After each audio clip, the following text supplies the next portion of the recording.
तेलंगाना में 400 एकड़ में फैले कांचा गाजीबोवली जंगल को तेलंगाना सरकार ने एक ही झटके में पूरे जंगल को काटने का ऐलान कर दिया। सरकार का कहना है कि इस जंगल को काटकर यहाँ पर आईटी पार्क बनाए जाएंगे, जिससे हमारे देश का काफी ज्यादा विकास होगा।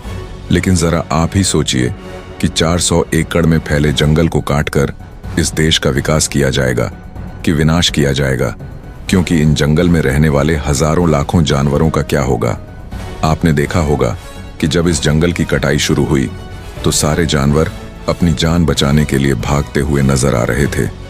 बड़े बड़े जानवरों को, जैसे कि हाथी को, मशीनों की सहायता से खदेड़ा जा रहा था, और कुछ जानवर ऐसे भी थे जिनके आंखों में आंसू दिखाई दे रहे थे। क्या इंसानों के अंदर अब जरा सा भी इंसानियत नहीं बची कि वह 400 एकड़ में फैले जंगल को काटकर वहां पर अपने लिए आईटी पार्क बनाएंगे और उनमें रहने वाले जानवरों को मारता हुआ छोड़ देंगे। हालांकि कुछ लोगों ने इसके खिलाफ आवाज जरूर उठाई, लेकिन इस काम को करने से पहले ही सरकार को अपने दिमाग से एक बार सोचना चाहिए था कि यह फैसला कहां तक सही है, कि हम प्रकृति के साथ कितना बड़ा अनहोनी करने जा रहे हैं। क्या यह बात उनके दिमाग में एक बार भी नहीं आई? अगर हम ऐसा करने लगे तो इस देश में रहने वाले जानवरों का क्या होगा? वह कहां जाएंगे? उनके दर्द, उनका पीड़ा, उनके तकलीफों को कौन समझेगा? अगर ऐसा ही चलता रहा तो हम खुद अपने आप को एक बहुत ही बड़े विनाश की ओर ले जा रहे हैं, क्योंकि प्रकृति अपना बदला जरूर लेती है। आने वाले समय में हमें बड़ी बड़ी आपदाओं, जैसे कि भूकंप, ज्वालामुखी, तूफान, बाढ़, प्रदूषण, इन सब चीजों के लिए भी तैयार रहना होगा, क्योंकि प्रकृति का सबसे बड़ा हिस्सा जंगल और उनमें रहने वाले जानवर होते हैं। दोस्तों, जब जब जंगल काटने का प्रयास हुआ, उसे बचाने के लिए आंदोलन भी हुए। उत्तराखंड में 1973 में हुए चिपको आंदोलन से लेकर हैदराबाद में कांचा गाजीबोवली जंगल को बचाने के लिए छात्र, स्थानीय लोग और पर्यावरणविद सड़क पर उतर आए हैं। बड़े विरोध के बाद मामला कोर्ट पहुंचा। अब इस जंगल को काटने पर रोक लग गई है, लेकिन विकास के नाम पर हरे भरे जंगल को काटना कितना सही है, इस पर भी चर्चा होना जरूरी है।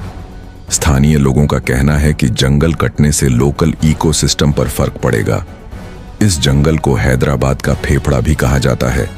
इस हरे भरे जंगल को काटने का वहां के लोग विरोध कर रहे हैं। रिपोर्ट्स के अनुसार 19 जून 2024 को TGIIC, Telangana industrial infrastructure corporation, ने इस जमीन इस्तेमाल का प्रस्ताव रखा। 24 जून 2024 को जमीन को आईटी पार्क बनाने के लिए देने पर सहमति बनी और जुलाई 2024 में इसका औपचारिक ट्रांसफर कर दिया गया। जब 30 मार्च 2025 को अचानक जंगल को काटने का काम शुरू हुआ,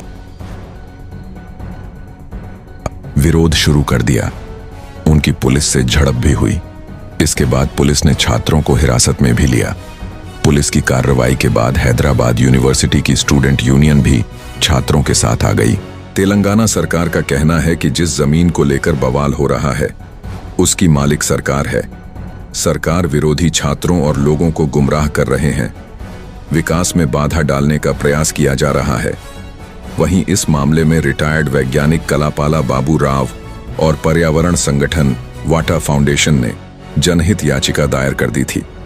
याचिकाकर्ताओं का दावा है कि यह क्षेत्र डीम्ड फॉरेस्ट श्रेणी में आता है। डीम्ड फॉरेस्ट को कानूनी संरक्षण हासिल होता है और उसे काटा नहीं जा सकता है। वैज्ञानिक बाबू राव ने यह भी दावा किया है कि यह जंगल दुर्लभ पौधों, पक्षियों और जानवरों का आश्रय स्थल है। इसे राष्ट्रीय उद्यान घोषित कर दिया जाना चाहिए। पर्यावरणविदों ने कांचा गाजीबोवली वन KGF राष्ट्रीय उद्यान बनाने की मांग की है। यहाँ वन्य जीव संरक्षण अधिनियम 1972 के तहत अनुसूची एक संरक्षित प्रजातियों का घर भी है। इसे हैदराबाद का फेफड़ा भी कहा जाता है। यहाँ 233 पक्षी प्रजातियों का घर है। कांचा गाजीबोवली जंगल 1974 में हैदराबाद यूनिवर्सिटी की स्थापना के समय आवंटित 2300 एकड़ जमीन में से 400 एकड़ जमीन का हिस्सा था, लेकिन कानूनी तौर पर राज्य सरकार पूरी जमीन की मालिक है। पिछले कुछ सालों में तेलंगाना सरकार ने इस 2300 एकड़ जमीन में से कई हिस्से bus depot, telephone exchange, IIIT campus, Gachibowli sports stadium, shooting range आदि का निर्माण के लिए आवंटित किए हैं। विवादित 400 एकड़ जमीन को तत्कालीन संयुक्त आंध्र प्रदेश सरकार ने 2003 में एक निजी खेल प्रबंधन फर्म को सौंप दिया था, लेकिन 2006 में गैर उपयोग के कारण इसे वापस ले लिया गया। लेकिन 400 एकड़ जमीन का कभी सीमांकन नहीं किया गया और न ही इसे जंगल के रूप में अधिसूचित किया गया। दोस्तों, अब आप हमें कमेंट करके बताएं कि क्या तेलंगाना सरकार का यह फैसला सही था कि 400 एकड़ में फैले हरे भरे जंगल को काटकर वहां पर IT पार्क बनाने का काम सही था या गलत। इस पर आपकी क्या राय है, हमें कमेंट करके जरूर बताएं।